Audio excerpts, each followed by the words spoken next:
Hello, this is Quang, Premium Finance Broker of CWF Group, and also the author of Keep Calm and Mortgage On, also on Amazon.com if you haven't checked it out yet. So this week we're going to talk about what to look for when you're buying a private car. So I got asked this by my sister-in-law and my brother. They're looking for a car last weekend.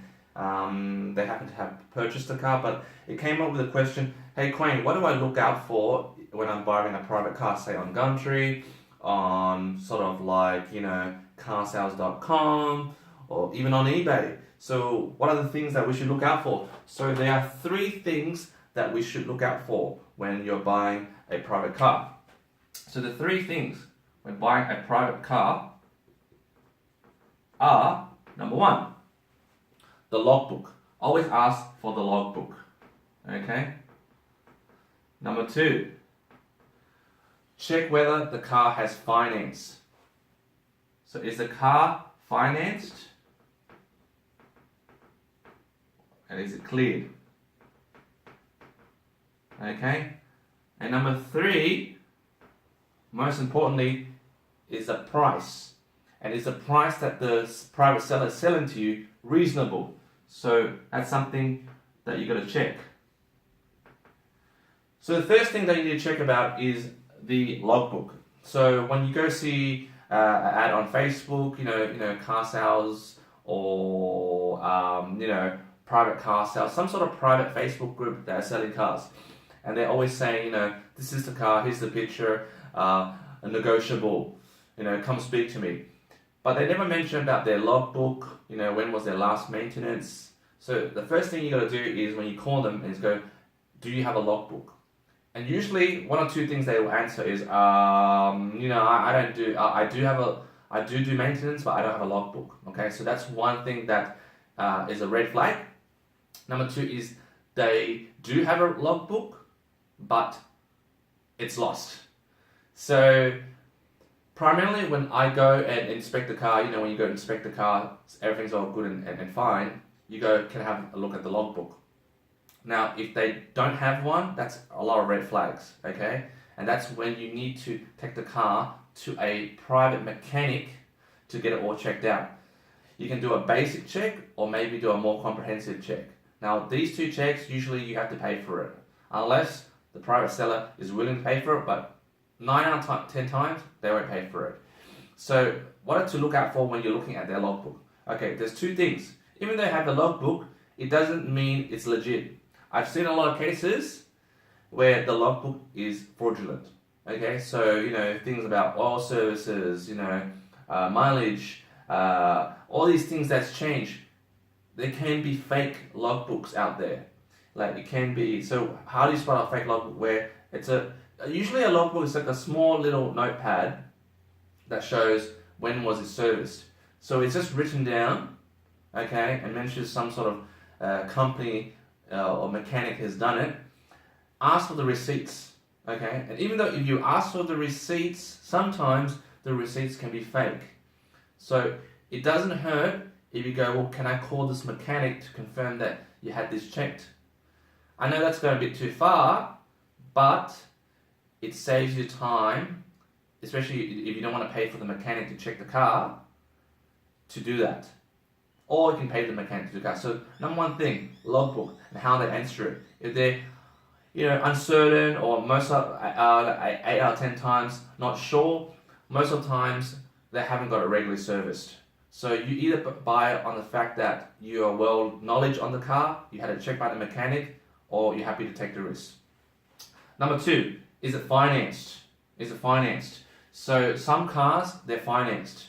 If you buy a car that's financed, but they haven't removed their name on it, and you become the new owner, sometimes legally you're responsible for the finance of the car, although the person who sold it to you did not tell you. Okay? So you want to make it more clear cut that when you buy a car, that there's no finance. So how do you check that? How do you check that? How do you check that whether it's cleared? Okay, there's two sources. There's a thing called a revs check. Alright? And there's another one which is slightly a little bit cheaper but not as comprehensive, is a government VIN check. Okay? Both the same. And look, when I'm talking about cheaper, I'm talking about a couple of dollars, okay? It probably takes about maybe $3.50 to maybe $10 for the check. And it checks whether the car has financed and whether the finance, if it's paid off, the title is released from the financier. So for example, if ANZ finance the car that you want to buy and it's still under that person's title, still under ANZ's holding because it's still financed, make sure it's cleared. Do a revs check, and if it's not done, if it's not cleared after doing the revs check, do approach the private seller and go, hey, I want you to pay off the car and show me the receipt or letter or confirmation it's paid off before I buy your car. Now, number 3, price. So a lot of people would, common sense think you have to have a budget before you buy a car. But what is the expected price? So a lot of people don't know this, is that you can go to Redbook, okay?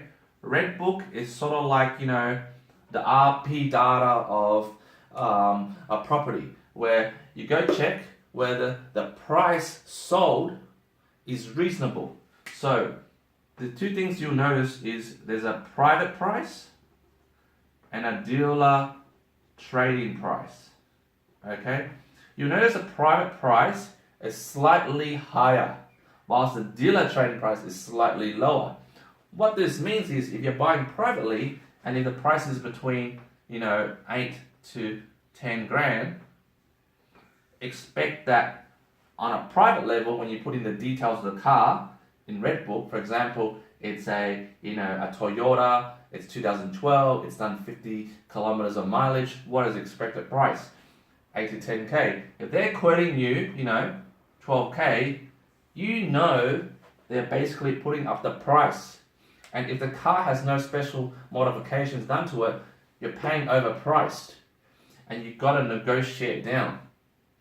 And sometimes, even this price, you can negotiate lower, because this is just a Redbook recommended price based on the fact of the car being a good quality car. So if the car isn't great, it's got some scratches or some damages or got some previous accidents, you can go lower than the private market price.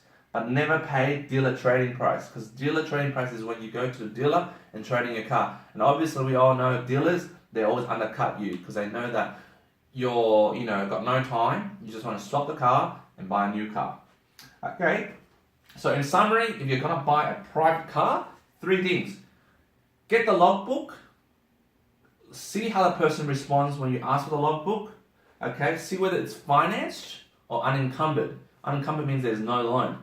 And number 3, check on the price. Okay, and most importantly, this is where I come in, is make sure if you're not going to buy with cash, get finance. Okay, get finance pre-approval. Okay, finance pre-approval when you go through a broker lasts for 30 days, which means in that 30 days you can go shop around, and in the back of your mind you've got finance up to a certain limit. And when you ask for finance, there's 2 things you need to look at. Okay, are you buying under personal name or company? The rates are different. And number 2, do you want a balloon? Okay, balloon. Balloon means after you say the car's 5 years loan term, right? After the 5th year, having a balloon means you still have a remainder, say 20% or 30 or 40% remainder of the loan still needs to be paid off at one hit. What does the balloon do is having a remainder or the remaining balance still unpaid during that 5 years, is that your repayments are lower during those 5 years, and then you get a bigger hit at the end of the 5 years. And the hope of that is that you can sell the car and still reap a profit and pay off the balloon. But a lot of people I know, they don't use balloons. They just want to pay it all off at the end of the 5 years. And it works out cheaper. But if you're suffering from cash flow issues, put in a balloon. So again, hope these tips have helped. And in the meantime, keep calm and mortgage on. Thank you.